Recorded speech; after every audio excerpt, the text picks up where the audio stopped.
They went crazy. How you all doing? How you all doing out there, Dreamforce? Thank you. Please grab a seat. So after that introduction by Mark, we have a lot of history together, and I'm very grateful for the kind words he said. I have had the privilege of interacting with him, knowing him indirectly for about 25 years, and certainly directly for the last 15 years of this journey. And it's so amazing to watch Dreamforce grow from 1,300 people to 135,000, 5 million people online. This man has created like a festival. It's like a music festival for geeks. Excuse me, I mean techies. We're all techies, right? And it's pretty amazing. Can we have a hand for Mark for this creation he's done here called Dreamforce? It's truly amazing. And what touches me most about Mark is his commitment to really find a way to add value. We all know in this room, there's only one way you succeed long term. Anybody can get lucky, do something for a period of time, but real success in any measure whatsoever comes when you do more for others than anybody else. There's no other way to do it. You find a way to add more what? Value. And if we find the way to add more value, we can be superior in the marketplace, but we can also be superior in our own lives. We can enjoy our lives at a different level. We can have a different set of pride that isn't fake. It's not ego. Ego is when you try to make it better than it is, and you know the truth is it's not. But when you really are in a position, when you're in a position where you own what you're about, and you know what you're here to deliver, and you deliver it on a significant scale, then you have an opportunity to really experience not only success, but fulfillment. And this conference has gotten bigger and bigger, not only in its size, but also in its impact. And so I'm really privileged to be back with you here. And I know you're working to raise 1 million meals. And I'm very, very into hunger, to say the least, primarily because I was so hungry at a stage of my life.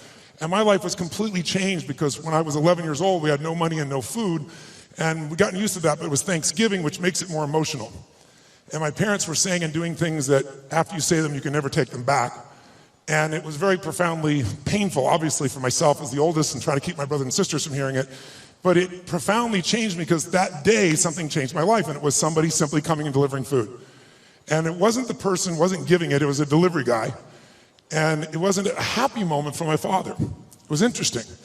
My mom and dad are yelling at each other. My mom's saying things to my father, you haven't taken care of us. Pretty painful moment. And the door happens, and I go to open the door, and there's this tall guy standing there with these big bags of food, and on the ground beside him he had this pan with an uncooked turkey. And he said, is your father here? And I said, just one moment. And I sprinted to get my dad, thinking this was going to be the most euphoric moment you could possibly imagine. Like God had come by and surprised us, somebody cared about us, whatever you wanted to frame it. And my father came to the front door begrudgingly. When he saw the man, he got very angry. And he said, we don't take charity. And he went to slam the door. And the man was a very tall guy, and he put his arm or shoulder against it. It kind of bounced off of him. And he said, sir, this is not charity. Everybody has tough times. And somebody knows you're in need, and they want you to have a beautiful Thanksgiving. Please accept this gift. And my father got even more intense and started saying, I don't accept charity. And this time the man put his foot there and it bounced off of it. And then he said something to my father that I thought my father would hit him. He looked at my father and said, and he looked at me in the background and said, don't let your family suffer because of your ego. It was intense words to say. My father didn't know what to do. He grabbed the food, he slammed it down and slammed the door. And I tell you the story because everything in our life is controlled by 3 decisions. And those 3 decisions I'd like you to look at today because I really want to deliver for you. I didn't come here to do a speech. I love Mark dearly. I really want to serve you, and you all are giving the greatest gift you have, your time. You can get your money back, but you can't get your time back. And so I really want to serve you. And I think one of the most powerful things we could do to serve you is have you become clear of what the controlling force is that's controlling the quality of your life. And you and I both know it's not the amount of money in your pocket. It's not who you know. It's not even what you've been through. It's really the decisions you make moment to moment about a couple of different things. And the 3 decisions I made in that moment that I'd like to pull your attention to just real quick are, in this moment you're making these 3 decisions, by the way. The first one is, what are you going to focus on?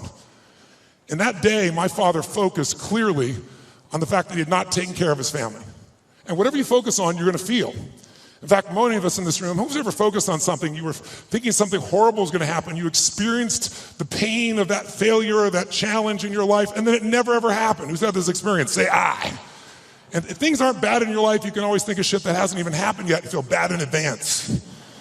But many people do. Because whatever you focus on, you'll feel. Write it down. Focus equals feeling, because if you start to take control of your focus, you take control of your life. But that day, he focused on the fact that clearly He had failed his family, and that was the meaning. The second decision you make is, what does it mean? As soon as you look at something, think about something, focus on it, you decide, what does this mean? Is this the beginning or the end? Is this punishment and reward? Is God trying to hurt me or trying to challenge me? Or is this nothing to do with God? I was just being a lazy bastard. Right? The meanings we give to things control our life.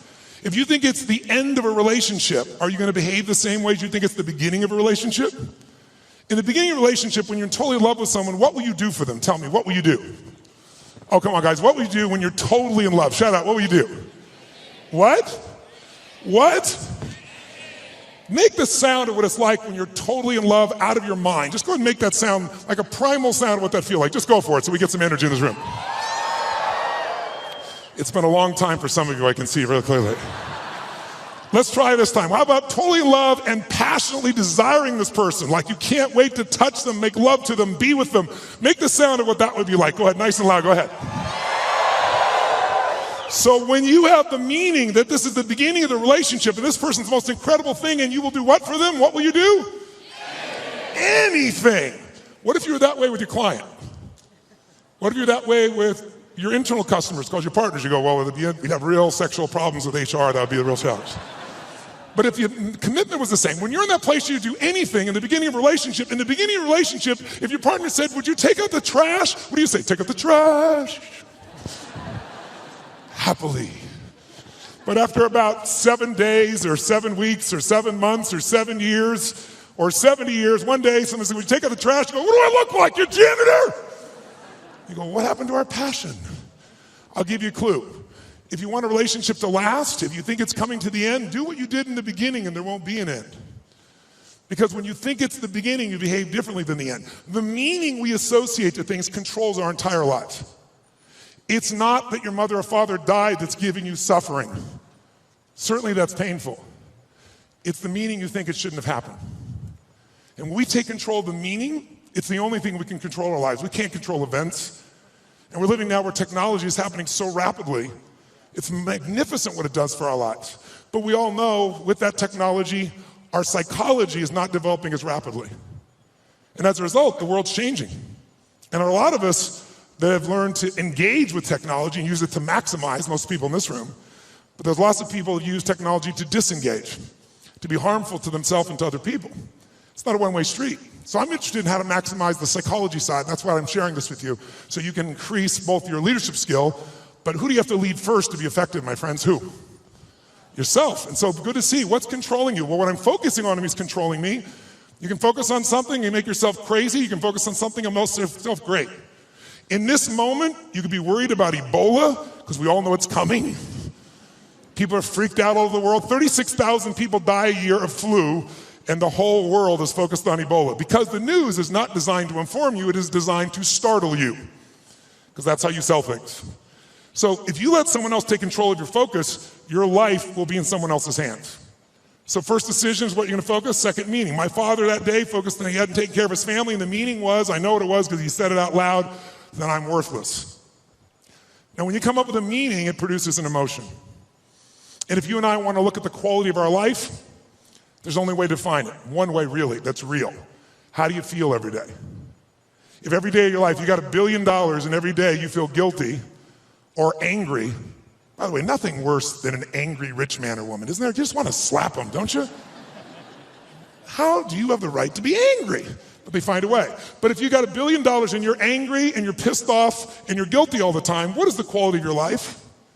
Angry, pissed off, and guilty. If you have nothing, I live in Fiji a portion of the time, I have a home there and a resort there and kind of 2 families of villages there that I interact with the last 25 years. And when you go to Fiji and you walk down the street or you drive by, people jump up and they yell, "Bula, bula, bula," which means welcome, be happy, we love you. And you drive by 5 minutes later and they jump up, "Bula, bula, bula." And you're going like, what drugs are they taking? No one's paying them.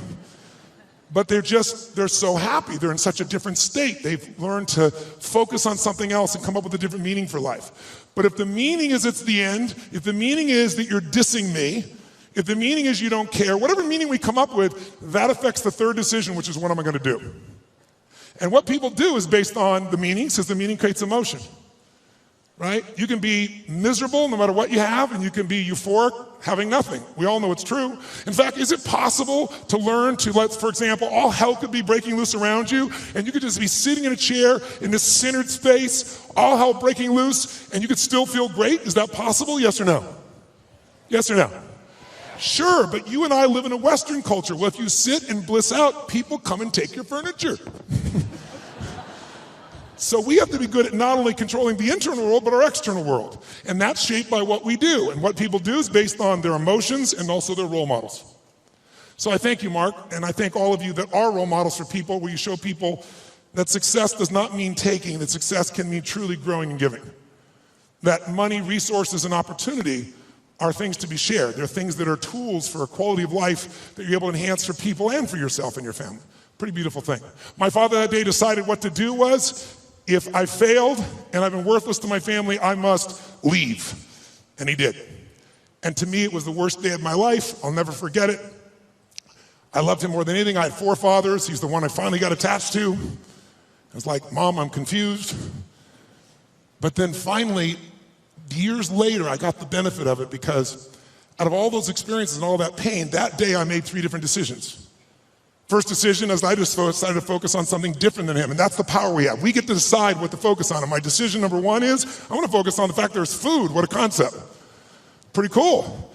But the most powerful thing to change my life was meaning. I said, what does this mean?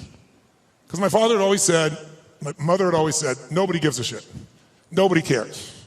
Don't care about anybody, they don't care about you. And that day I had physical evidence. Those you bringing food, I want you to know that's not just food. That's called love for someone. That's called hope for someone. That's called surprise for someone. And that day for me, I went, strangers care.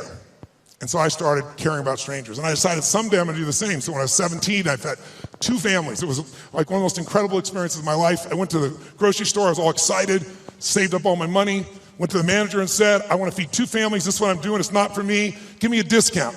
And he gave me 10%, and I thought, cheap bastard. But I went out and I delivered this food, and ironically, I called this church and I asked in the barrio, a particular place, where are some families in need? They gave me 2 names. I put on a t-shirt and jeans. I wasn't going to be acknowledged. I also didn't want somebody to be insulted, because I saw what happened to my father. And I wrote a note, said, this is a note from a friend. And I said, I just want you to know, we know you're having difficult times, everyone does at times. And I want you to have a beautiful Thanksgiving, and please feel loved, take care of your family, and someday, if you can, do well enough to do this for one other family and pass it on. But love a friend, and I had it written in Spanish as well.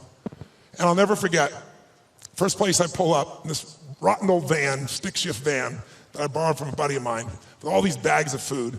And I went into this place and got out, pulled up this little tiny building, really tiny, knocked on the door, and when I knocked on the door, this little woman opened the door. It's probably half my size, which is not hard. I'm 6'7", so she's like 5'2", and she looked up at me like this, and she saw the groceries, and she screamed. And she started grabbing my head and pulled it down and kissed me. And I was like, no, no, no, delivery boy, delivery boy. And she goes, no, God gift, God gift, God gift. And she didn't speak English, so I handed her the note. She read the note, she crying again, started trying to kiss me again. I said, no, no. She goes, God gift, God gift. So I pointed, where do I put this? In this tiny little room. There's a table there. I put the food down. And I went over to get some more groceries. And when I did, 4 children come running out. And one hits my leg and wouldn't let go. And when they saw the pumpkin pie, it was over. And it was one of the most emotional experiences of my life, because first of all, this little boy just wouldn't let go. And I delivered this food, and this woman was crying and smiling. And I stayed there just to take it in for a few minutes, seeing them all. It was like going back in time. And then as I went to go leave, I couldn't speak Spanish, and she was like trying to say something in Spanish. I didn't know what to say, and it was Thanksgiving, so I said, Feliz Navidad. It's like, I heard the song, okay? And she laughed and laughed. She's crying and laughing. One of the more beautiful experiences of life, isn't it? When you can have both those experiences in your body simultaneously. And I remember I got in the van, and all the 4 kids were sitting on the bench here, and she's standing there waving, and I pulled in, going in reverse, and I looked in the mirror, and as I looked in the mirror, I saw these kids there, and I saw Mom crying and smiling still, and then I lost it. I started crying uncontrollably. And I'm like trying to put the thing in gear, through tears come through my eyes, and I thought to myself, what? I mean, this is a beautiful thing, why am I crying? And then I realized what a gift that day was. I realized that my worst day of my life was my best day. And my goal for you, if you don't already have it, my guess is you've already done it, knowing where you are in your world today, but maybe your second worst day, it's time to make a best day.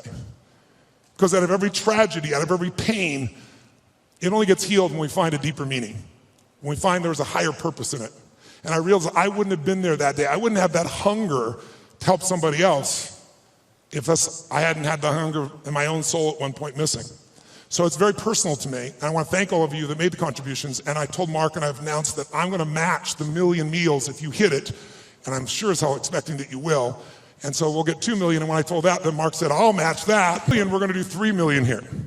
So that's the way to play the game, I think, just raise the game together. And so I'm excited about what that possibility is. And I'm personally, also November 18th, I'm gonna feed 50 million people. I've fed 42 million in my life. And the reason I tell you this, and I'll get off the soapbox, but I want you to just think about what's gonna create meaning for you. Because money by itself won't do it. But impact will. And impact can be with your own child, spending more time with it. It doesn't have to be anything to do with contribution any other way. You can contribute to your own family. But contribution is what makes us feel fully alive. And I'm doing that because, I don't know if you're aware of it, but a year ago, last summer, Congress cut the budget for what was traditionally called food stamps by $8.7 billion. By the way, $8.7 billion is the equivalent of every family they support going without food for 1 week a month for 12 months out of the year. And all the nonprofits are trying to support that. So I'm partnering with Feeding America, and I started writing this book, and I thought, I'm gonna donate all the profits of the book. I'll feed 10 million people. And then I was like, that's not enough. And I thought, well, I'll get matching donations, and I'll raise the bar, I'll get 20 million. And as time has gone by, I finally decided I'm gonna do 50 million myself, and I'm looking to raise 100 million, and that's in addition to the million I'm doing here. That's not part of it. So if you want help, you're welcome to, and Feeding America is my partner, and we're working for matching funds to get to 100 million people. I'm already to 67 million just with some friends of mine before we even launch it. But it's a goal, and it's, why do we do it? I don't ask you to do it because it's a heavy or something. I do it because you can. Do it because it's fun. Do it because research shows that when it comes to money, buying things will never make you happy. Never. Doesn't mean you shouldn't have some nice things. I have some nice things, I'm sure you do too. But it's not gonna give you happiness. Buying experiences can make you happy, by the way. People who say money doesn't matter, they don't know where to shop. Because there's some experiences you can buy that are extraordinary. Who's got some experiences, some trips, some things you've done with family or friends that will live with you for years? Who knows what I'm talking about here, right? Those things, that money can be a really valuable tool there. If you can find enough add value and have money and do those experiences, how cool. I'll tell you what else money research shows will do. People always say money doesn't matter once you get to a certain level. No, it matters that you can spend $5 a month and have more emotional juice, and it can be measured all the way down into your saliva by hormonal changes. You want to use money, not let money use you. And so another thing that'll do it is getting rid of drudgeries. Who here loves to pay for shit you don't want to do? Right? Cleaning the toilet, who likes to have someone else be able to do that if at all possible, right? Because once you do that, those drudgeries are gone. What do you get to do? You have time, and with time, you can spend more time with your passions, the things that matter for you that you can do in the world, that share in the world. And the third thing that gives people the most enjoyment out of money, just so you know, is actually giving it away. And nobody believes that until you do it. Now, if you don't give a dime out of a dollar, you're not gonna give 100 million out of a billion ever. Don't kid yourself. So the place is to start wherever we are. And if you do, I think you can find there's enormous enjoyment in that process. And I think you also find if there's somebody you love, you do something for, it's even more. So that's why I'm here. And I want to now make sure in the time that you're here, let's kick this in gear and let's talk about 3 things that can truly change the quality of your life. Number 1, first of all, if you make new decisions about the focus on, try this just for a moment. Just for a second, take a deep breath in. Exhale and give it a moan. That was really pathetic. Let's try that again. Deep breath in, then make it a sexual moan and thoroughly enjoy it. Oh, that was much longer and deeper. I like that. That was good. One more time. Use deep breath in and give it a moan. Now, one of the things that I want to talk to you about here tonight, this afternoon, is really simple. And that is, everyone here is in business, and there's a problem that all businesses have. We're in the most competitive environment we've ever been in. We went from, 500 million people being online to a couple billion people being online. And in the next 4 years, they're saying we're gonna have 3 billion more online. That means this entire world is a bigger market. If you're the person that adds more value, it also means you're gonna have more competitors than you've ever seen in your life. How many think the economic world that we're in today is gonna stay the way it is? Raise your hand. Okay, one man on drugs, there's always one. Okay. How many think that the economic environment's gonna go through seasons? We're gonna have some more ups and downs as we adjust to what's happening in the world here. Say aye. Well, then if we know that, our goal, you and I as leaders, should be to anticipate that. In fact, everyone in this room is a leader of something, whether you're the leader of a company or whether you're a leader of a department or whether you're a parent or hopefully you're a leader, not a follower. If you're a leader, you've got to exercise that skill. And so I want to talk to you about that and one of the most important skills at that. But most people don't exercise that leadership because they're dropping behind in their skill sets. And I'll give you an example of what I mean. How many of you in this room, I want an honest answer. I'd like you to yell the answer, raise your hand if you would, please. How many of you in this room have ever experienced the absolute total humiliation of playing a video game against a child? Scream I if you've done this experience. Oh, come on, let me hear you. What happens when you play the child? Who always wins? Come on, who wins? Always. Why? Is it because they're faster? Is it they're smarter? They're younger? Their neurons are functioning at a quicker tempo? Here's how it usually works. You're a mother or father, you're an uncle or an aunt, you're a grandfather or grandmother, you're a friend of the family, you're looking for a gift. We live in a tech world, in a world where today children play with an iPad and learn how to use it before they know how to tie their shoes. How different is that world? I was with Mark yesterday with his daughter for her six-year-old birthday, and we're talking about things, and she's got these Legos, and a friend of ours says, oh, my 6-year-old goes on the iPad, searches on YouTube for videos on how to build cool stuff using Legos, and starts to study how to build all these structures. That's the world we're in that our kids are in at 6 years old. And imagine what else they're searching for and finding at 6 years old. It's a wild, wild world. So here we are with this technology, and most of us are not seeing what it's doing for us. So you sit down with this child who's high tech, you're not. Even the techies in this room aren't usually as gamers. I know there are plenty of gamers in the room, but there's plenty of not. And then what does the child do? The child says, oh, come on. You go, look, I'm not good at this. This is for you. Come on, uncle. Come on, auntie. Come on, mom. Come on, dad. It's my birthday. It's Christmas. They use the guilt approach, don't they? And what do you find? You finally break down. Okay. Now you should know you're being set up when they go, you go first. Right? And they go, look, it's really simple. You just shoot. You just shoot these guys and it all drops down. And you think, okay, I'm going to show this little bastard I can do a thing or two here, right? Take out the gun, you shoot, and you're dead in 2.3 seconds. Whose experience is? Say I. Now what happens to the child? And about 45 minutes later, you get your second turn. Am I right? And then you're really pissed. You're dedicated. You're devoted. You're focused. You're going to take this thing out. You last 4 seconds and you're dead. Out of the side of the head. The kid. 45 minutes again. Who's had this experience? Say I. Why does the child always win? Is it because they're faster? Is it because they're smarter? Is it because they're stronger? No, it's because they played this game before. As a result, they have the secret to success. They know the road ahead. And if you know the road ahead, you have an incredible power called anticipation. Anticipation is the ultimate advantage. See, winners, leaders anticipate, losers react. The reason you get beat is you don't know where things are happening, so you're reacting. Reaction is always stressful. And yet so much of our life is predictable if we just were to study it, not be caught up in our day-to-day. It's predictable the challenges you're going to have in your relationships, or with your kids, or with your body, or with your job, or with your economics, or with your mother-in-law or father-in-law. These are predictable. And if you were to anticipate these things and put a strategy in place, you could take it all out and have the quality of life that you deserve. In business, it's everything. Those that anticipate, those that lead, and then there's those that follow. The followers are the reactionaries. So the more we can anticipate, and you can't anticipate and lead unless you first learn how to lead yourself at a different level. And so I love to have you just see that if you and I can start to take control of our focus, and we can start to take control of the meaning of our lives and make something really that meaning that empowers us, because look, what's wrong is always available, isn't it? There's always an Ebola, a bird flu. There's always something that's going to kill the entire human race tomorrow on TV. And then there's your life. What's wrong is always available, and so is what's right. And you have to take control of that focus, because otherwise you become the follower and you get to live your life. Even though you're a smart person, we're all smart, but it's easy to get led astray by everybody else's focus, isn't it? And then all of a sudden let them create the meaning for us. And then all of a sudden we're settling for a life far less than what we desire or deserve.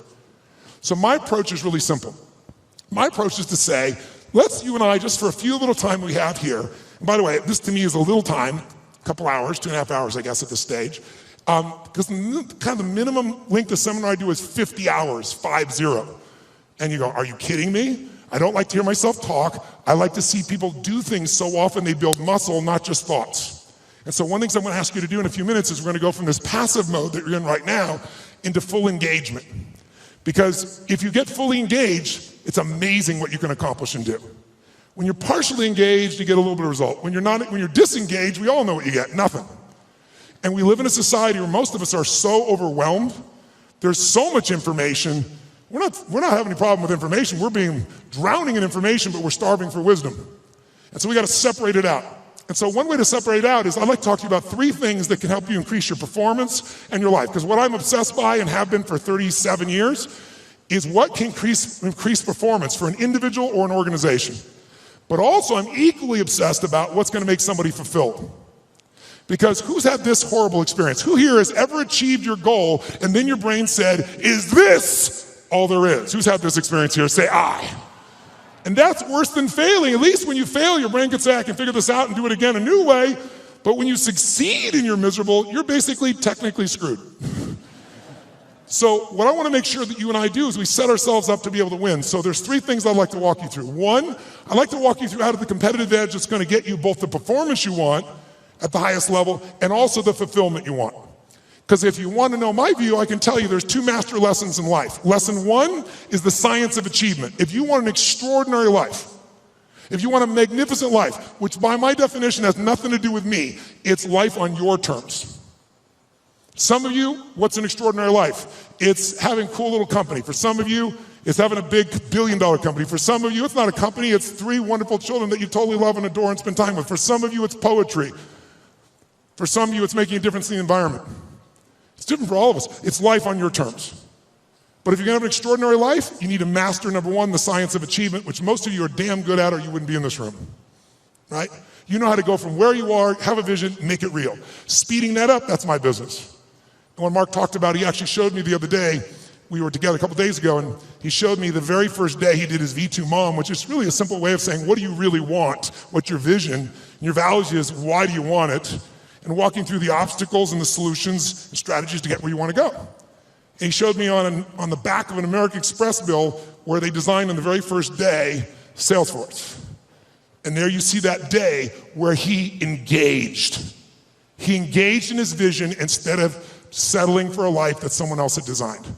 He had a great life, extraordinary life. Top guy at Oracle, working for one of the most brilliant people on the face of the earth. Can you imagine how hard it would be to leave there and start something from scratch? But he had something larger that he wanted. So how do you do that? How do you get yourself there? You gotta understand the science of achievement. But I know so many people I get the call from, most successful in the world, business person, politician, leader of some sort, economic leader, financial trader, and they call me up and they want me to change something in their business, but I know what they really want. They really want to find fulfillment still.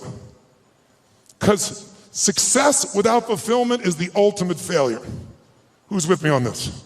Right? You make everybody else feel great. I mean, it's a horrible example. I hate it, but we all know an extraordinary spirit that took his own life just recently, probably lit up more human beings than almost anybody alive when it comes to humor and joy. He made everybody else feel happy but himself. It's sad. You don't want that to be you. If there's any gift he can give besides his joy, is the evidence of what you don't want to move towards. Nobody in this room is going to move towards that, but we do it at a little level. We die a little bit along the way by giving up what we really desire and believe in. And my goal is to make sure, see if we can wake that up. So, and by the way, fulfillment is as unique as there are people. Achievement, there's laws, right? You do this, money, there are laws. Your body, there's laws. We all have biochemical, special, unique identities, but there's certain fundamentals. If you do them in mass, you're going to be overweight. If you do them differently, you're going to be fit and strong. Same thing with money. But fulfillment is as unique as art. Art is what one person thinks is beautiful, somebody else can think is ugly, and that's perfectly fine. Have you ever gone to an art museum and you see this big red square and they go, $10 million, you go, you gotta be kidding me. $10 million for that frickin' square? I'll draw you a square. But someone else, no, look at the texture, the taste, the flavor, I can taste the paint from here. They have a different way of being fulfilled, right? So those are the 2 kind of lessons of life. So this is what I'd like to do to help you with both those today if you want to play with me. Number 1, let's take a look at what will give you the edge. Who's up for having a competitive edge in anything you do? Say I. And it's not BS and it's not positive thinking, it's something you can test because the edge is what's gonna get more out of you. Second, I'd like to show you how to create a breakthrough. Who here has an area of your life where there's something you've struggled with for a while and you're sick of struggling with it and you're sick of making excuses and you want to actually change it today? Who's got one of those in your life? Say I. If you want to play full out, I can show you that. And the third element really affects the other two, and it's really the one that affects business and life, and that's the power of engagement. All of these are tied to engagement. And I'll tell you what triggered me on this, is thinking about how could I add the most value here? And engagement is one of those, new flash words in the corporate culture we all hear about, full engagement, partial engagement. But it's really true, engagement plays such a huge role, and some of the studies that are out right now are mind-boggling. Have you seen the recent studies that they've done? 142 countries asking workers around the world, how would you describe yourself? Fully engaged, partially engaged, disengaged, aggressively disengaged. And guess what they found out? Throw it up there. Around the world, in 142 countries, they found out that 13% of employees worldwide said they were actually engaged in their work. Now for us in this room, you'd say that's absurd, there's something wrong with the survey. Well, you'd be right. In a room like this, it's full engagement, or at least a lot fuller engagement. America has the highest engagement of any country in the world, it's 29%, which sounds so much better when you're 13. So which would you rather have, a punch in the face or a kick in the stomach?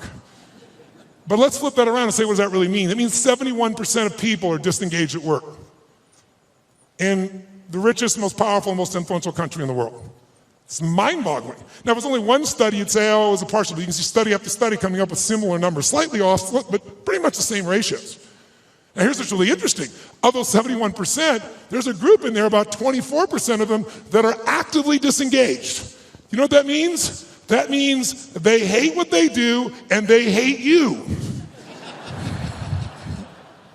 Now, this is pretty important, isn't it? They hate what they do, they hate you, and they will actively work to disempower the organization. Who has ever bumped into one of these humans? Raise your hand, say I. Okay, so when you bump into these humans, it's not usually a pleasant experience, and we all know they're out there. And by the way, how much damage can they do in a world that has, social media everywhere where good news travels fast and bad news travels faster, and people don't care what the truth is afterwards. It's a cool story, it makes it go.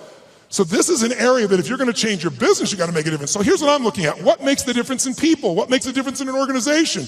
And I would submit to you that it isn't getting a head start. You can find individuals who you give everything to. You can love on them, give them a great education, they get a great economic background, and can spend the rest of their life going in and out of rehab. Who's seen this before, knows what I'm talking about? Say I. On the other hand, you see people that life's kicked in the face, somebody's been abused mentally, emotionally, physically, you name it, and they become the Oprahs of the world. So it's certainly not, advantage does not come because you were given something. And by the way, in business, advantage doesn't come because you have most resources. Companies with most resources don't win. The most resourceful companies win. The most resourceful companies are the ones where employees are the most engaged. And it's statistically proven. You look around and you say, who had the lead? Well, before YouTube, there was Vimeo. They had a year jump. Pretty much the same technology, just didn't engage as many people. Before Google, there was, what happened, Yahoo? If you're out there, what the hell happened to you people? Right? Before Facebook, there was, what happened to MySpace? Facebook was more engaging. Engagement is really the new factor. Being able to be fully engaged. And by the way, in your intimate relationship, how important is engagement? Some guys go, very important, I want to put it off as long as I can. No, I don't mean that. Full engagement in that area is going to determine the level of fulfillment you have or don't have in a relationship, right? The more engaged somebody feels that you are with them, the more energy you have, the more connection you have, the more aliveness you have. So part of what I'd like to experiment with here is kind of discover what creates engagement for real with you, what creates disengagement, because these are huge factors. Because if you understand what they are, your level of performance, your level of results, your level of leadership, your level of joy will change very, very radically. Who's with me that engagement is not just a term, but something that can make a difference in your body? Let me see a show of hands, say I. Now, I'm asking for your hand raised for some engagement. Because here's what research shows. If you listen to me passively as I'm talking here, guess what? Within a month, if you just listen, sit passively, which most of you are doing, and there's nothing wrong with it, it's what you've been doing your whole life, what you've been taught to do, you'll remember about 10% of what I say 2 months from now, which basically means you wasted your time today and I wasted mine. 10%. How many came here because you want to learn something, do something, change something, make something stronger or better? Say I. If that's true, then if all you do is take notes, which I don't see anyone barely doing, thank you very much, a few of you. I stand corrected. Then nudge the people on either side. What's wrong with you, bitch? Come on, where's the notes? Right? Because I don't know anybody who's got that great a memory. In my entire life, I've kept journals. Because here's what I learned early on. Writing it down, if I never look back and read it again, the physical act of writing it down drives the grooves deeper. Repetition is the mother of skill. You look at anyone who's masterful, why are they masterful? Why can LeBron James do what he can do? Because he's done it a few million times, right? You know, Kobe will go out and make 300 shots before he will leave that floor every day. 300 shots. The same freaking activity. Most people in tech world, I heard that story, I know that thing, oh yeah. If you're not doing it, you don't know shit. You understand. And understanding in $3 will almost get you a Starbucks. If you're gonna master something, you need to get the repetition where you get it in your body and you bring emotion to it, and enough motion, enough repetition, it gets in your body, and now it becomes physical mastery where you don't think about it and you just do it. Mastery is tying your shoes. Most of you can do this, chew on some gum, send a text simultaneously. Not some people leave their tongue out while they're doing it, but you get the idea. If you do something enough, and you're confident enough, you're certain enough it's in your body, that's mastery. So I'd like to see if we couldn't get to a different level of mastery in this. And what I'm gonna ask you to do is, by the way, if you listen and take notes, just write those notes down or you type them in, whatever you do, research shows you'll retain about 40 to 50% of what's been said. For the future, I'd highly engage or encourage you to do that. Now might be a good time. And then the third most powerful one is if you physically engage your body. If you ask you a question, yell back the answer. Or in a few minutes, I'm gonna ask you to actively engage in a different level. Engage with each other, do some crazy things you wouldn't normally do. What that does, it brings up engagement, 80, 90% retention, because now it's not just a thought or a right, it's a feeling in your body as well. And if you do that, you're gonna retain it. Who's up for doing more and holding on to more? Say I. Then to do that, I'm gonna ask a couple things. One is if I ask you a question, please yell out the answer. You're already doing that, you're being very kind, but don't be kind anymore. Do it with more passion and intensity. Because I'm not gonna ask you questions you don't know the answer to, because I want you to feel good about yourself. But if you yell out the answer, you'll activate your body's nervous system. Make sense? And the more you activate, the more energy you'll have. We live in a passive society, and if we're gonna engage, by the way, the companies that engage, the companies that have records of 24 at the top 25%, in the country, highest levels of engagement of employees, companies like Google, companies like Salesforce, companies like Apple, companies like Facebook. And by the way, guess what all the research shows? 22% more profitability, almost one for one. For every percentage of increased engagement, you almost get an increase of profitability. But I would argue you get that in your personal life as well. The more engaged you are, the more the other person will become engaged. You want to get somebody engaged? You get engaged. Think about it. Everyone in this room is a leader. What's our job to do as a leader? Our job is maximize resources, right? How do we take whatever resource and get more out of it? Ourselves, other people, our economics, our business, our technology. That's the job of a leader. But you can't maximize resources if you don't have full engagement. So I'd like to see if we could increase that. And so one simple way of doing that, increasing that engagement, is to start with us. Because by the way, are you going to engage other people if you're not engaged? Yes or no? Yes or no? Are you going to be able to touch other people if you're not touched? Are you going to move other people if you're not moved? And so, by the way, here's the problem. How many of you wake up, you have certain days you wake up and you think to yourself, today, I don't want to talk to any people. Who in this room has days like this where you don't want to talk to anybody here? Say I. Oh, come on, say it with some energy, I. But as a professional, you got to do that most times. And if you fake it, do people feel it? So I want to show you some ways to change it. But here's the reward of engagement. If you can become a person and engage others, you will now become an extraordinary leader, not a mediocre or good one. As far as I'm concerned, good is the enemy of great, as corny as it sounds. So think about it. I'll give you an example of this book that I did. I did this book because back in 2008, I felt like I was back in my childhood. Everybody around me was suffering. And I hate suffering. Most of the skills I develop is because I want to take somebody else suffering and take them to a place where they have joy and aliveness and health and vitality and abundance or whatever I can do to help. And so I've got the guy that cuts my hair, my barber is like, his kid can't go to college, he's lost half of what he's got to do. A billionaire client of mine is no longer a billionaire, and he's feeling equally bad, he thinks, but suffering is suffering in somebody's mind, right? And so I thought to myself, something's got to be done. And like most of us, somebody's going to do something. In 2010, when things actually got worse and the system wasn't changed, I started reading everything I could read, started watching everything I could watch, and I watched a documentary called Inside Job. Anybody here see Inside Job? If you didn't see it, it was Matt Damon did the documentary on it, and it won the Academy Award. And it actually walked through systematically and showed how the entire world economic experience, our entire economy as a world, was almost destroyed by a few people, and they identified who they were, how they did it, they documented it all, and then they showed what happened to them. And what happened to them, does anybody know? No, not nothing. Nothing would have been a reward compared to what they should have got. They were actually put in charge of the turnaround. And they were given your money and mine. We were taxed so they could put their money back where it belonged. So at the end of this film, depending upon your personality, if you haven't seen it, I should warn you, you'll have one or two reactions. You'll either be very depressed or very pissed. I was on the pissed side. I was so angry, and I thought to myself, nothing's been done. This is insane. And something's got to be done. I thought, everybody says something can be done, but what can I do? And I thought, you know what? I've got access. For 21 years, most people think I'm a happy, bouncing around, positive thinking, screening guy on an infomercial from 20 years ago, but I have continued to grow. Not taller, hopefully. But in all that time, for 21 years, I've coached Paul Tudor Jones, who's one of the top 10 financial traders in the history of the world. He's a man who's made more money than almost anyone on earth, along with George Soros and a few other names you may know.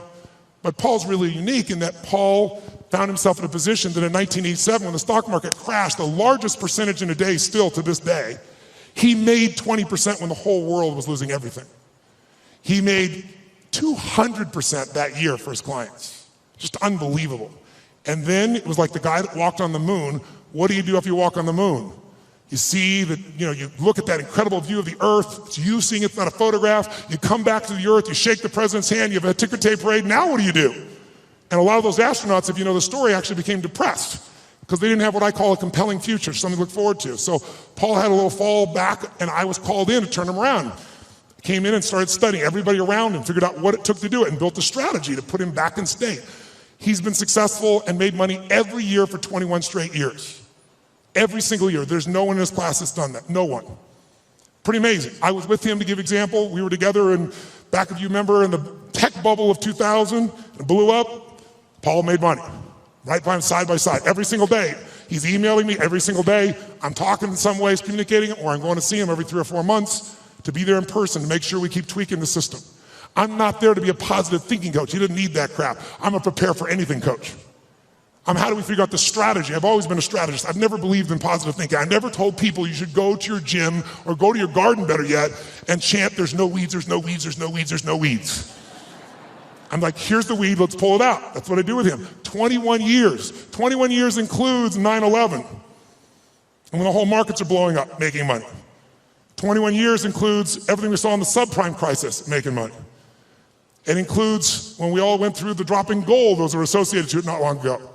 So I've been there with all those pieces, and I got a chance to learn from this guy side by side, and I've been able to contribute to him in a significant way. So I got access. So I decided I'm going to go find a way to interview the 50 most influential, financial, brilliant minds on the face of the earth. Not people you read on the internet, not people on television screaming at you what to buy and telling you to go to some mythical mutual fund that gives you 12% every year, and it doesn't exist, but the real guys and the real ladies that do it. But how are you going to do that? How? I'm going to call up to Tony Robbins. I'd kind of like to come interview you. You're worth $27 billion, and I'd like your time. You have to engage people. So I'm going to show you some ways to do that. I'm going to tell you, when you can engage people, there is no limit to the resources you can access. If you want real wealth, wealth is access to resources. It doesn't have to own them all, just access to them all. You can do whatever you want, go wherever you want to go. That's real wealth. And you can do it if you can engage people. And engaging people is finding a way to meet their needs, not yours. If you meet their needs, your needs can be met as well. And it can be done in a way that has integrity and love and vision and creativity, and it can truly be a synergy. Now, I'll give you some examples of it just for 2 seconds, then we're going to do some things that engage this so you get the sense of its value. One of the first people I called on was Carl Icahn. Carl Icahn is a very gentle soul. He's a man who has a hard time expressing his true feelings about things. Who knows who Carl Icahn is? So you got to get a sense here. He's worth $27 billion. He has made more money. In fact, on the cover of Time magazine, they called him the master of the universe because Kiplinger did a little study and found out Warren Buffett is not the most profitable person you could have invested with. Carl Icahn is. In the last 14 years, you would have made 1,600% with Carl Icahn. 75% overall in the S&P with the ups and downs, right? Net, I'm talking about after inflation. If you had invested with him in 1968 in his company, you'd have an average return of 31% for all these decades, doubling your money every 2.6 years. If you're with Warren Buffett, you get a mere 20%. This is an amazing guy. He agrees to the interview. I use every tool I got. I get there, and the first thing he does is he throws out my camera crew. Nope, I don't want this camera crew. I don't want this. I don't want the lights. I don't want this. Like, well, dude, you agreed. I don't care. I changed my mind. Get him the hell out of here. I'm master of the frickin' universe, don't you understand? So I said, okay, no problem. Let's do the audio. My audio team goes, no audio. I said, what am I supposed to do? He goes, you got a pen? Come on, you got 10 minutes. 10 minutes?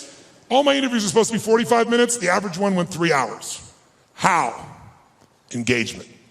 I figured out how to engage these people, and I found something inside of them that really wanted to give.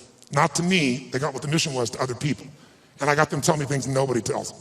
Jack Bogle, been in the business 63 years, showed up for 45 minutes, 4 hours later left his office. And afterwards he wrote a quote for it, and he said it was the most probing, most intense interview you had in 63 years. Provocative and probing is what he said. Now that says to me a pretty cool thing. That means I engaged him better than anyone in 63 years and got those answers, according to him, not according to me.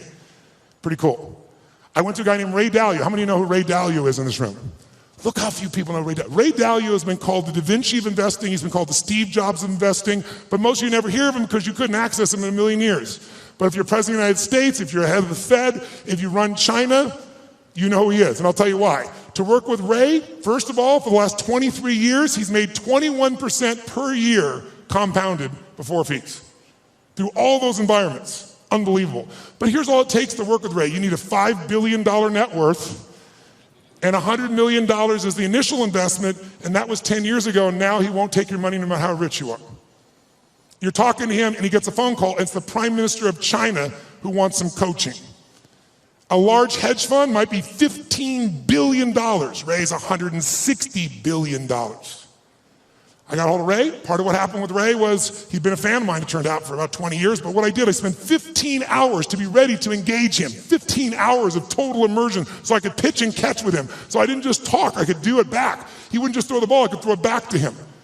And guess what? At the end, he has built something over the years called his all-weather fund, which is designed to make money no matter what market you're in. You don't have to know the markets. He said, what if I die? Someday I will. How will my kids have money? How will my philanthropic areas have money? Here's what I'm gonna do. I'm gonna figure out why a balanced portfolio doesn't work in 2008 or 2000.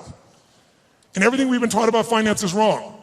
And the Da Vinci of investing figured it out and has done it for himself for a decade and a half, and he tested it back to 1925, and it just makes money in any environment. So now his clients get to do it. Not the 1%, not the 0.01%. So I'm sitting down with Ray and I get him to explain how it works, and at the end, we're engaged 3 hours into it, and he tells me how this works. And I said, this is beautiful, but I'm doing this, so I'm not doing this for money, I'm giving all the money away. I want people to have answers. And you just got done saying the average person going to the wealth manager will never work. They can't possibly do it. They might be sincere, they might even put their money in the same place they put you, but how many gold medals have they won, he said. Those are the only people that win. There's only a few. It's a giant poker game with a few winners. So you just said they're not going to win with anybody else. So I said, this is worthless without knowing the exact recipe. How much in this, how much in that, how much in this percentage, whether I got $1,000 or 20 million, 200 million. He goes, Tony, that's my secret sauce. That's what $5 billion and 100 million used to get you. I said, yeah, but you won't take anybody's money now. He said, yeah. And I said, you're giving away half your fortune with 14 billion. You're a giver. Help a guy out, give me the secret sauce. And he goes, it's really complex. I can't really just share it that way. I said, I know it's complex, but I'm a pretty smart guy and I'm good at simplifying. I believe complexity is the enemy of execution. That's what it is. You got to make it so simple, people do it. Complexity is the enemy of execution. So I'll get it simple, you get it to me, I'll make it simple. He goes, well, it uses leverage. I said, give me one that doesn't leverage that anybody could do. They could do it with ETFs. He goes, well, I don't know what that's gonna look like. It won't be perfect. I said, your worst plan is gonna be better than anybody else's best plan. And then he this moment of engagement, this magic moment, he opens up and he goes, okay. And I'm writing like crazy. I got the video camera going. I'm feeling this vibration in my body. I left so excited knowing it was something special, but not knowing what it was.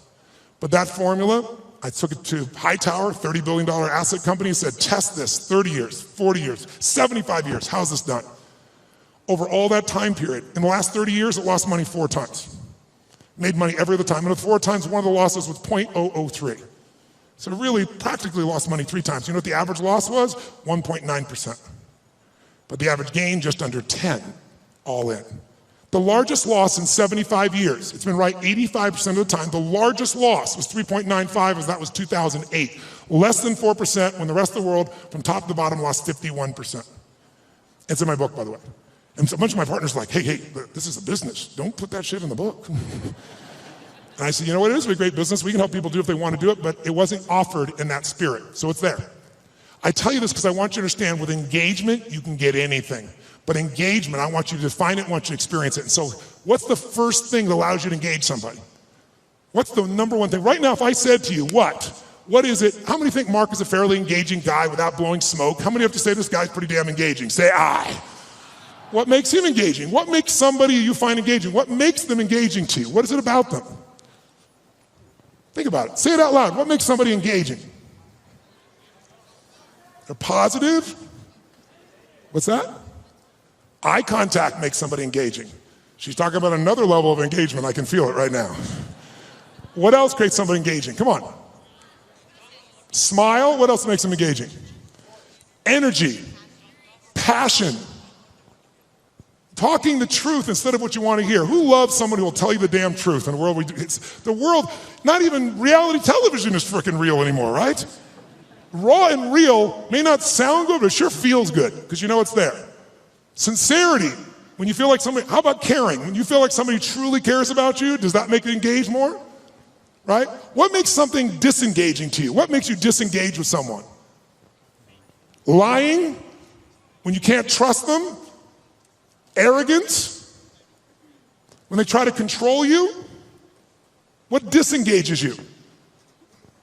When they come up to hit on you and they're not even committed, you're like the 12th person and you can feel it.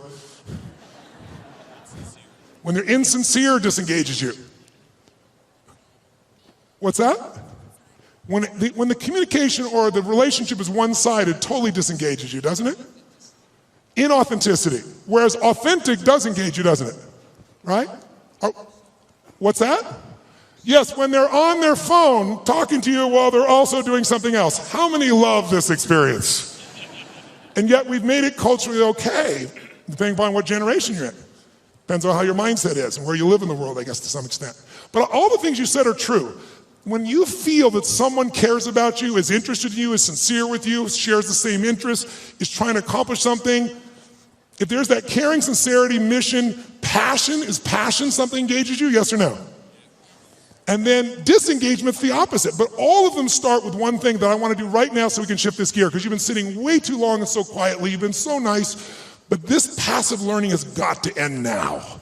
I just did it so it wouldn't feel jolting when we began. Now we can step into the real game. And here's how I want to do that. First of all, energy. Energy is the base. How many agree energy is engaging? Say I. If you want to change something in your life and you are what I call energy poor, low energy, are you going to follow through, yes or no? You love your husband or wife, but you're exhausted. Love, okay. There is no passion. There is no intimacy without energy, am I right? You're not going to go to build a business without energy. You see this crazy man, he's filled with energy, day and night, night and day. It's Richard Branson. How much energy does that man have? He's insane in his energy. Anybody I've ever met who really has this compelling ability to engage with people, it's energy, but are they born with it? Some maybe, most not. Because I've interviewed them, I've seen them, and I also see some of them like Richard. Richard is a ball of fire of energy, and then he's not. He's actually a very internal guy in many ways. He's external when he wants to go do something. He's crazy and willing to risk his life, not in business. In business, he goes, okay, I'm gonna take Virgin and make Virgin Airways, so how can I lose? Oh, I'm gonna make a deal with Boeing that if they fail, I get to give them the jets back. That's how he thinks. In his life, let me go in the middle of a balloon in the middle of the sky and hope shit happens. The point is, engaging people have that kind of energy. It doesn't matter who they are, where they have that kind of experience. So what you and I got to do is we got to tap that out. So how many of you have had times when you were in the flow, where energy was going through you, like you didn't have to think about it. The right thing was said, the right thing came out of you. Who's been in this place before? Say I. Oh, come on, say I. Who's ever had a time where you did something, and after you did it, you thought, I can't believe I said that. I can't believe I did that. That was so stupid. Who's done this before? Say I. Who's done something where after you did it, you went, That was me. I don't know how I did that shit. That was cool shit. Who's ever impressed yourself? Say I. Now you're the same person. How come one situation you're an idiot, the other one you're brilliant? Who's ever forgotten how to spell your own, how to remember, let's say, your own email or your home phone number, or how to spell a difficult word like the? Let me see your hands here. In fact, phone numbers are crazy now for most of us, right? Because now we have this outboard brain. If we lose this brain, we're screwed. I don't even know how to call my mom, for God's sakes, right? You don't know what to do when you don't have this thing. So the point of the matter is, if we increase the energy, it'll work. So now here's the thing, where does energy come from? Does energy come from sleep? Yes or no? Really? Who here has ever slept 8 hours and still been tired as shit? Let me see your hands right here. Okay, so that wasn't it. Right? Is it food that gives you energy? Really? Really? Thanksgiving's coming. I know what you're gonna do, right? You're gonna get to Thanksgiving, it's about giving thanks. You're gonna take care of this nurtured body of yours. You're gonna say, no, give me the vegetables, a little this, a little that, right? Now, what do people do at Thanksgiving? What do? Eat everything within reach. And when you're totally stuffed and you can't have another bite, and you say, I'll never what? I'll never eat again. And somebody goes, pumpkin pie? And you go, okay. Come on, who knows what I'm talking about here? And by the way, what happens after? You feel like going for a run? What do you want to do at the end of that meal? Tell me what?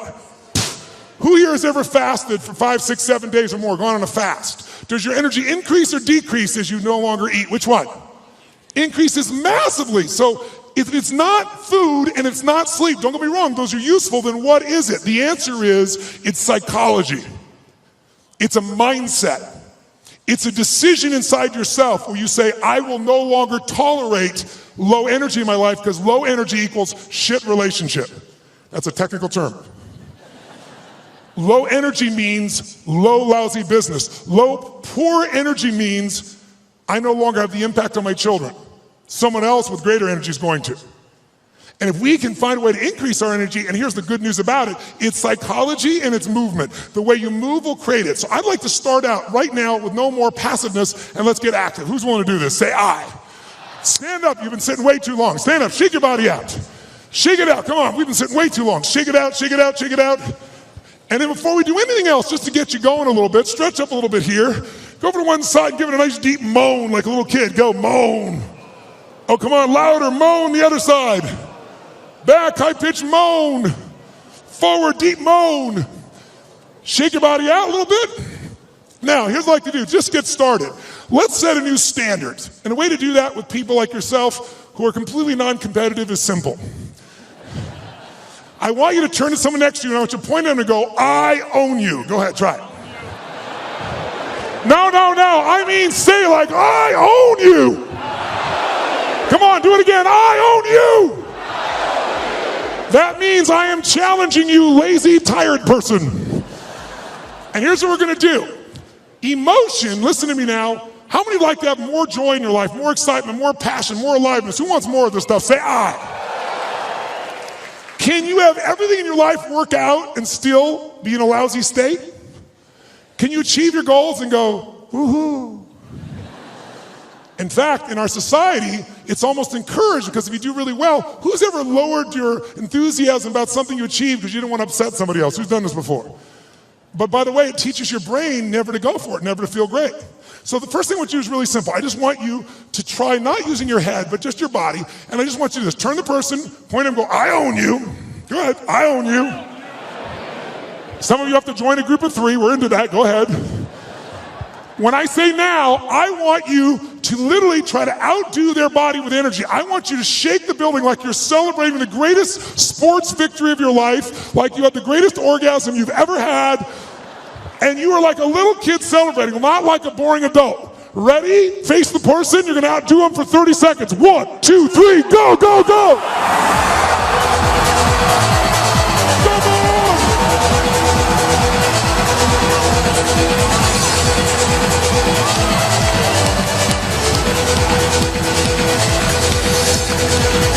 Come on. Come on. Come on. Oh, yes. Now, high five your partner and say, you rock, baby. Now, does that feel better, yes or no? I got a question for you. When you feel better, do you treat other people better or worse? When you feel better, you perform at a higher level or a lower level? When you feel better, you're a better lover or a lesser lover? Good. Now, here's what I want you to understand. If you and I can train ourselves to make our nervous system play at a higher level, and that becomes our standard, then all of a sudden, it'll feel effortless. But in the beginning, it's like lifting a weight. It feels stupid. It feels like, what is this weird crap? But I'm not into that. I'm not into positive thinking. I'm into results. Who's with me on that? Say I. And every great athlete knows how to put themselves in state. Every great musician knows how to put themselves in a state. We need to be able to do it. And if you try to do it with your mind, you'll succeed sometimes and you'll fail others. Because your brain is always circulating, can always rationalize something, right? But the body, used effectively, can change it all. So I'd like you to try something real quick. If you're a leader in this room, how many consider yourself a leader in what you do for a living? Let me see your hands. I figured almost everybody. So if you're a leader, that doesn't mean other people follow you, by the way. It just means you live life on your terms. You don't settle for less than you can do or be or share or give. So if that's your mindset, then you got to say, okay, if I'm really going to be a leader in my life, then I need to own my energy, my certainty. I can't just wait till I feel good to do things. I got to be able to get myself to feel good, and not phony and not fake. So I'd like to show you as a leader, your skill as a leader, your number one skill that makes you a leader is your ability to influence. Is it true? And who do you have to influence first? That's right. If you can't influence you, you're going to influence somebody else. But your ability to influence the thoughts, the feelings, the emotions, the behaviors of other people. If you do that, then you will be able to engage the world and yourself. So how do we do that? Well, to influence other people, hear me now, to influence other people, you have to know what already influences them. If you try to get your kid to clean their room the way it would work for you, I promise you it probably doesn't work that way for them. Everyone's different.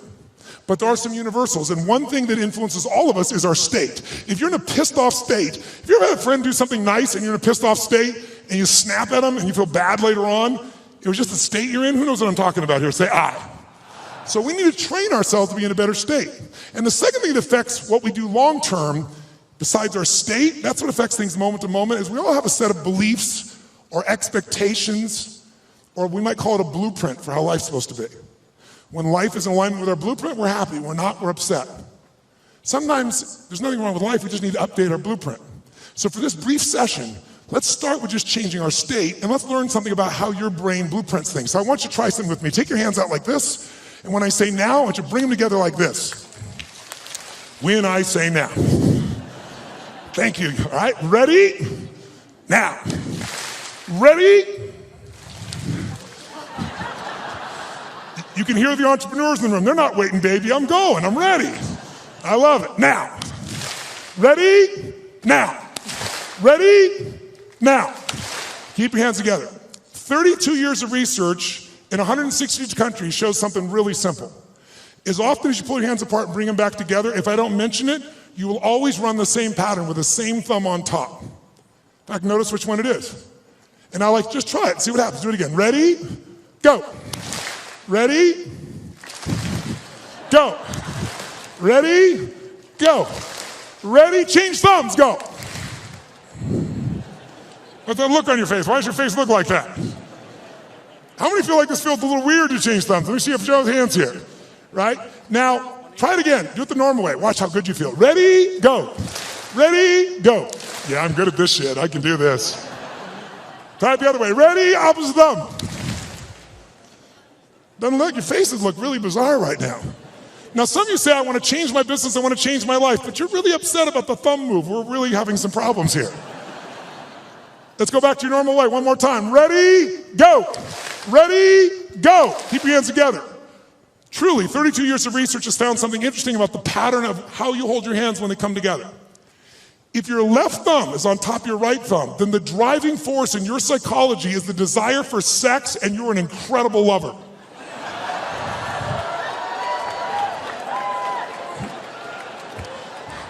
I saw that man change thumbs. I saw you change thumbs. Look at him try to show the one. Oh. However, if your right thumb is on top of your left thumb, then the driving force in your psychology is intelligence, and you will be absolutely financially free in your lifetime. Look at this poor bastard. He's having a thumb fight. Do I want the sex or the money? The sex or the money? If your thumbs just came together and you didn't cross, it means you think you're smart, sexy, and rich, but you will never be any of the three. I'm very sorry for you. This has nothing to do with anything. We're just engaging your body. So shake your body out. Shake it out. And here's what we're going to do right now. We're going to go engage each other. How many believe that engagement makes a difference in the quality of your life? How many buy that? Say aye. How many think engagement makes a difference in how happy you are? Say aye. If you think engagement will affect your business, say aye. So then why don't you engage? The answer is you do. The question is what level? Right? We all engage. Do you engage at a low level, a deep level? Do you engage the mind? Do you engage your own mind and heart? Other people's mind and heart, or just their head? The people that engage the mind and heart, they have some extraordinary capacity. In fact, I'm going to show you something in a few minutes that I think you'll find very useful. Before we do it, let's just see the ways we can change our engagement. Most of us do this unconsciously. I want you to become aware of how you change your state of engagement. So when I say now, I'm going to ask you to walk around this room and introduce yourself to as many people as you can. I start most seminars this way because I want people to see something inside themselves they don't notice usually. And that is when you go to introduce yourself, though, I want you to do it in a very specific level of engagement. I want you to go up to people where you're really not wanting to engage. You're just doing it because you should and it's polite, but it kind of annoys you. Who knows what I'm talking about here? So when you walk up to them, I want you to literally walk up to them like you're doing this because you have to, but you really are annoyed by this. Like, this is a stupid exercise. Why should we have to do this shit this guy Robbins is saying? Why do I have to shake your hand? You don't say that. You just think it. What do you do when you're a little annoyed with your face? What do you do with your body when you're a little annoyed or a little frustrated or it's a waste of your time? What happens around your eyes? How do you walk to somebody when it's a waste of your time? How do you shake their hand? I want you to notice specifically while you do this, two things. One, how does it feel to be greeted that way? That'll be obvious. But more importantly, what do you have to do to lower your engagement to this level with your body? Because if you become aware of your body, you can change your engagement that fast. I want you to see if I'm annoyed, a little frustrated, and I want you to play like a kid, like you're really doing it. If you're like, you'll go, oh, hey, let's do this stupid exercise. You'll get nothing out of it. Really put yourself like, I have to shake their hand. I don't want, hi. And just notice, what do you do with your face? What happens to the tension? Your face, your breath, your neck, your shoulders, your hands, your voice. And I want you to get to as many people as you can over a minute and a half. Ready? Introduce to as many people, and it's a waste of your time. In fact, let me show you what it looks like before you do it so you're clear. Sir, you, come here. Come here. What's your name? What? Louis? Get out of here. Give him a hand. It's Louis, ladies and gentlemen. It's Louis.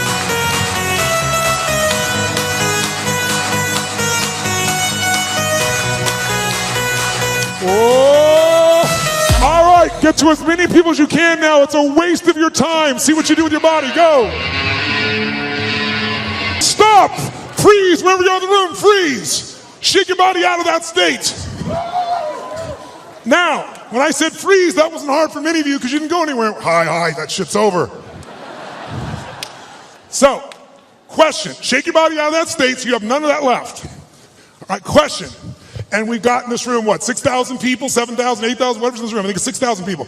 I'd like if you would to yell the answer, because we have people from virtually every country in the world here, and see what really happens. I want to see if we got a measure. Raise your hand and shout yes if you made a significant change in your body to go in that state. Say yes. Great. Did you change the muscles in your face, yes or no? Yes or no? Did you change the way you moved, yes or no? Did you talk louder or quieter? Which one? Did you talk faster or slower? Which one? Did you go straight for him or did you hesitate? Which one? Now, by the way, I could go through 20 of these, and if you notice, Every country in the world, I think, is represented in this room. Every belief system, every background, every sexual preference, every spiritual preference. Everyone in this room is different, comes from all kinds of places. Every one of you to feel this way are doing the same things.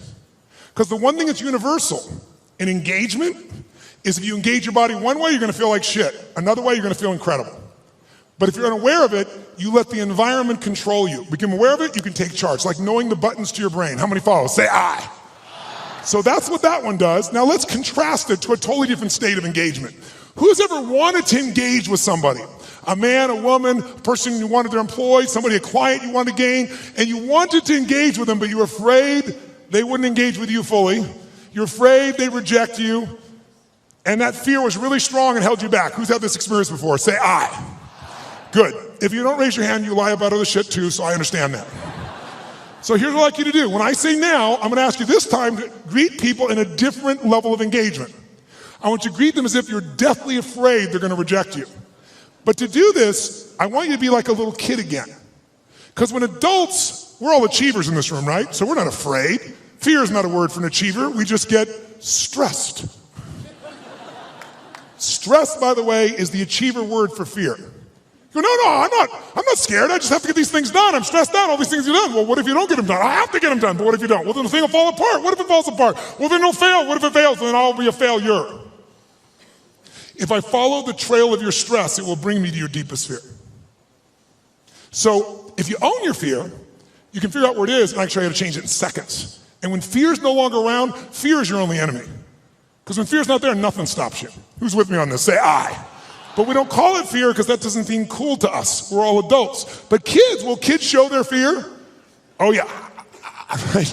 They'll do it, they'll make sounds, they'll do everything. So I'd like you to do this time is when you greet somebody, I want you to exaggerate like you're deathly afraid, like, hi. How you doing?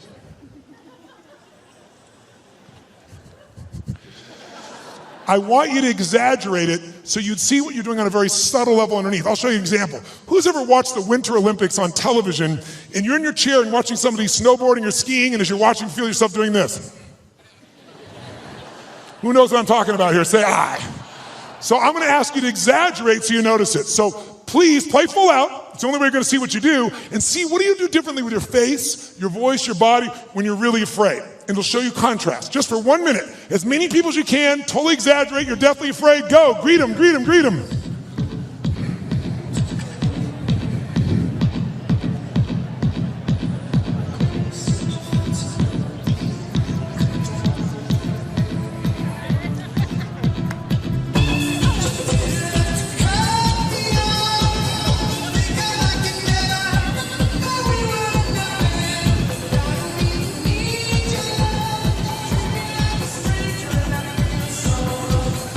Okay, stop. Shake your body out, shake your body out. Now, nice and loud, did you use your body differently to go in this state, yes or no? Yes. Did you use the muscles in your face differently, yes or no, please? Yes. Say it again? Yes. Did you talk louder or quieter than you were annoyed? Which one? Quieter. Faster or even slower? Slower. Did you go for them faster or hesitate even more? Yes, was there tension in your body? Where? Yes. Now notice, you're hearing the exact same answer from me. I didn't tell you to do that with your body. I told you to be afraid, but you did the same thing with your body. We're all unique, but you have this gift that our Creator's given us called the nervous system. Use it one way, you'll feel afraid. Use another way, you'll be annoyed. Use another way, you can feel incredible. So let's find that. Shake your body out one more time. Shake it out like a little kid. This time when you go to greet people though, how many of you in this room own your own business? Let me see your hands. Own your own company. Let me see your hands. How many of you are leaders in a company where you have to lead and influence significant numbers of people? Good. How many of you in this room are parents? Let me see your hands. Good. How many of you in this room have a relationship with a human? Let me see your hands. Then this shit will work for you. So here's what I want you to do. This time when you go to greet somebody, I want you to do this. I want you to greet them as if, whether or not they like you or not, in the first 3 to 5 seconds of meeting you, is going to determine whether or not they do business with you or not, which is going to determine whether or not your kids eat next week. Okay? By the way, human beings never judge another person in the first 3 to 5 seconds of meeting them, would they? Would they? So and some of you don't have kids, so let's make the game more intense. If they don't like you in the first 3 to 5 seconds of meeting you, then everyone you care about dies like pigs in hell. That's all it is. Okay? That's how important. Let's see if you use your body differently if everyone you care about's on the line and they gotta like you in the first 3 to 5 seconds. Ready? Go, go, go. Oh, yes. Now, shake your body out. Does that feel better, yes or no? Yes or no? Did you use more of your body or less of your body? More of the muscles in your face or less? More of your voice or less? Did you talk louder or quieter? Faster or slower? Did you hesitate or go straight for them? Did you touch them? Did it feel good? Why? You should have seen who I touched. Why did it feel good? You forgot the lesson already. Because emotion is created by motion. And the more you use of the gifts that you've been given, the more of those gifts you experience. See, this is a gift that most of us don't pay attention to, especially in a world where everything we do is in a box. What do people do? They wake up, have a box breakfast, get in their box car, drive to their box office, type in a box, have a box lunch, drive back home in the box, turn on a box, go to a box and open up and get a cylinder to change their state. Right? It's like, that's crazy, right?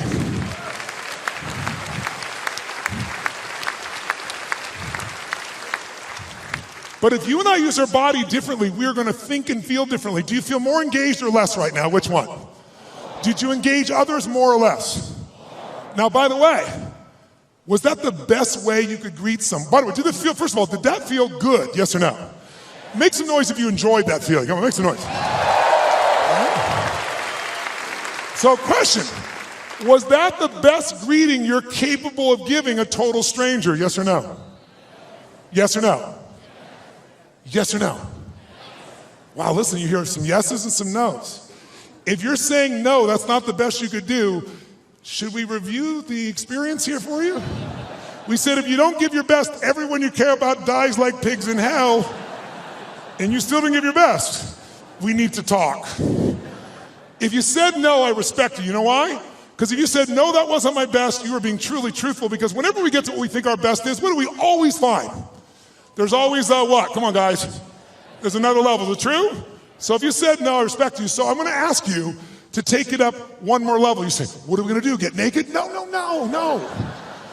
What I want you this time is I want you to greet people as if they're your best, last person on earth you've loved, you've missed, your best friend, your lover. Be like, oh my God, look, it's Mary. There she is. Oh my God. Oh, wow.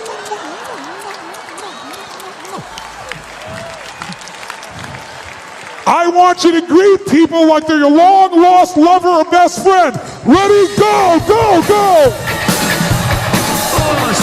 Oh, let me hear you, come on! Oh!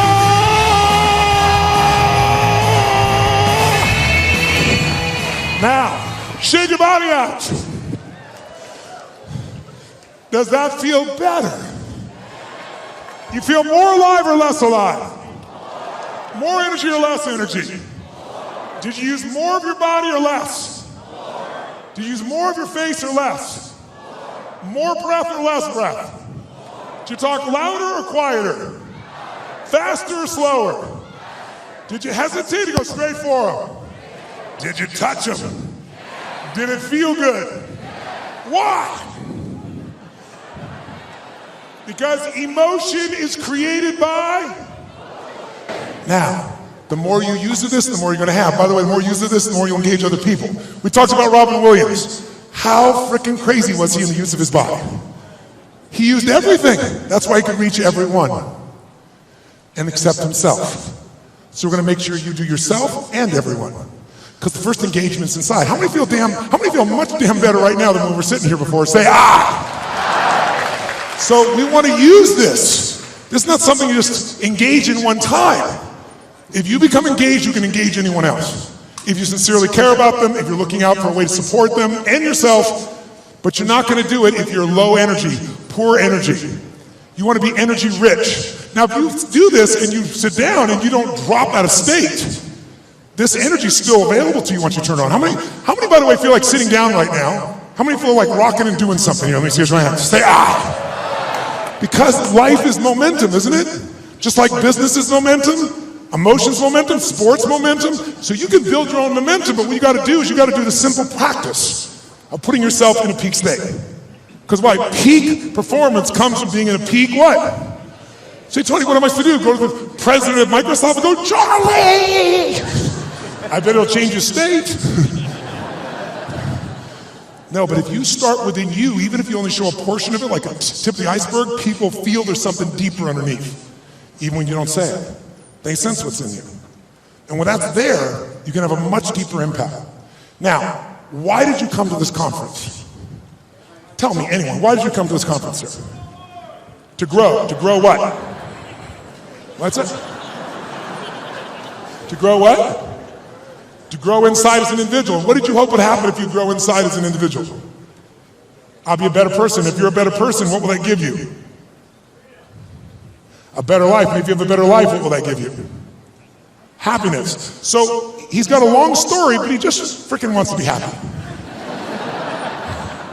And most of us have a long story. If I do this and this and this, if I have 14 perfect children, if I change the world, if I make $1 trillion, if I do these things, then you have some people it's happy, some people it's free, some people feel a life of meaning, some people say I'm lovable or I'm loved. We all have different words, but we're after emotions.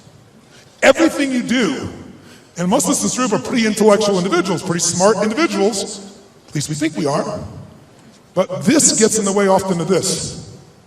And we forget this is what we're after.